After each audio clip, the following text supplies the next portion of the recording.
เริ่มมาจาก5 คนก่อนหน้านี้แล้วแล้วมันขยายตัวใช้ได้ตั้งแต่กลางวันนี้กับเมื่อวานตั้งแต่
พี่ๆน้องๆสื่อมวลชนที่รักทุกท่านนะครับ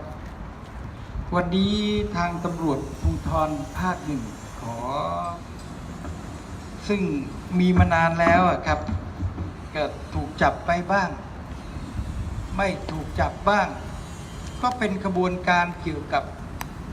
ไปลักสินค้าที่จะส่งออกนอกไทยได้เนื่องจากครบสินค้าครบแต่มันไม่ครบเข้าใจนะครับก็เป็นอย่างนี้มาก็ปรากฏว่ามันจะมีแก๊งที่รับซื้อ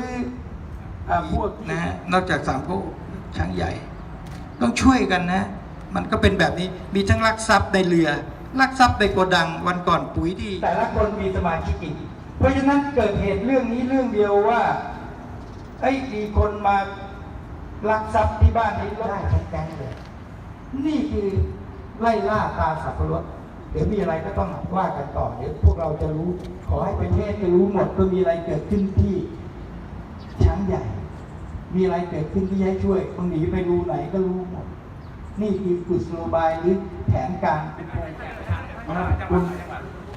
ปทุมนนท์เอาไปรับแทนผมนุ่นพวกที่ทำงานจริงๆนุ่นผมมันแค่สั่งการและควบคุมแต่คนปฏิบัติที่ลูกน้องต้องให้กำลังใจเขาเชิญครับเชิญทักสุดด้วยมีอีกไหมไม่จำเป็นต้องมานะครับแค่รอยยิ้ม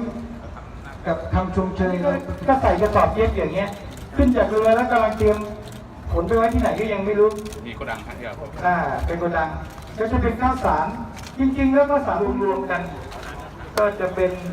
ของกลางที่ใช้ขนบรรทุกกระจายต่อนะครับ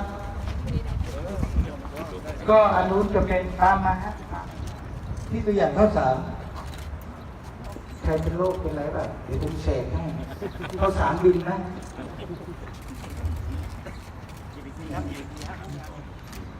ข้าวสารนี้เอาไปทำเสกไม่ได้นะอันนี้ของกลางนะฮะเดี๋ยวอันนี้อาจจะผุขึ้นมานิดนึง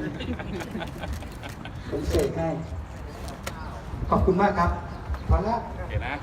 thank you ทุกคน